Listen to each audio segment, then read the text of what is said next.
FORA.tv. The world is thinking. The Sarah Palin that's put out there is a complete fiction, you're saying?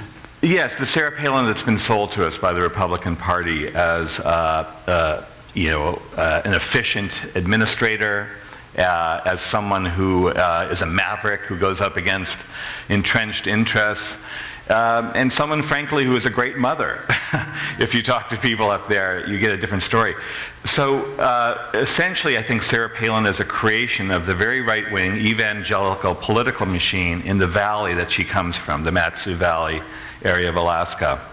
And these are people who quite aggressively decided in the 1980s to place their people on the boards of the local school board, of the hospital, of community government. And Sarah Palin was one of the people that they groomed for that kind of office. And she, of course, with her skills, her natural skills as a politician, quickly rose. She does seem to have a kind of innate political sense. I mean, she captures audiences. She's very charming, very gifted, I think, as a speaker when she is not challenged, of course. But as we saw then when she was asked a few routine questions by the media, that act began to come undone. What do you think then she appeals to? Why is she on the Republican ticket? Well, again, is it purely calculated? Or? Again, looking at her base, where she grew up, she came of age in this particular valley. It's about an hour's drive from Anchorage.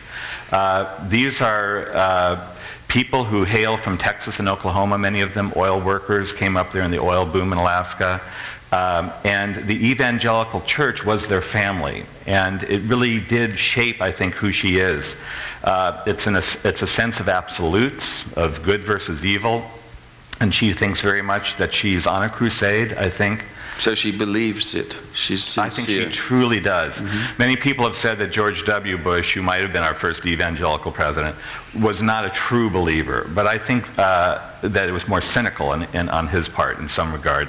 But I think in Sarah Palin's case, she is a creature of that movement. Mm. It was hearing on the public radio this week students from Liberty University, the Jerry Falwell University, saying it is obvious, I mean, that Christians would vote for John McCain. And one student said that he was thinking of voting Democrat. They did say, well, are you a Christian? Mm-hmm. And how that sort of attitude has captivated a great swath of American thinking. And it's a very narrow, I think, definition of who's a Christian. You know, the man she ran against for mayor when she first challenged for the office of mayor in Wasilla was a man who actually had helped her in her political career. He, in fact, had picked her out as a hockey mom, as someone who might serve in government, and helped groom her. And his name was John Stein. He was a Lutheran, and yet her first campaign against this former friend of hers, among other things, the tactic they used against him was that he wasn't a real Christian, and the intimation that he might have even been Jewish, even though because of his name. So it's a very narrow way of looking at Christianity, I think, and of true believers.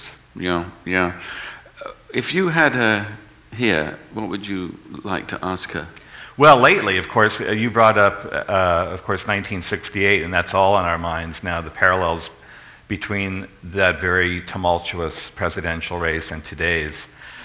Today we're concerned, I am at least, and the media I know is on fire with this weekend, over the physical safety of Barack Obama at a time when Sarah Palin and even McCain until recently has been, many people's view, inciting kind of a divisiveness and passions that are quite dangerous in America. So I would ask her, do you really think this is what you want your legacy to be from this campaign? As a Christian, someone who divides the nation between whites and blacks and conservatives and liberals, and whips up the kind of dangerous feelings about Barack Obama that we've seen at some of the rallies this week. Sort of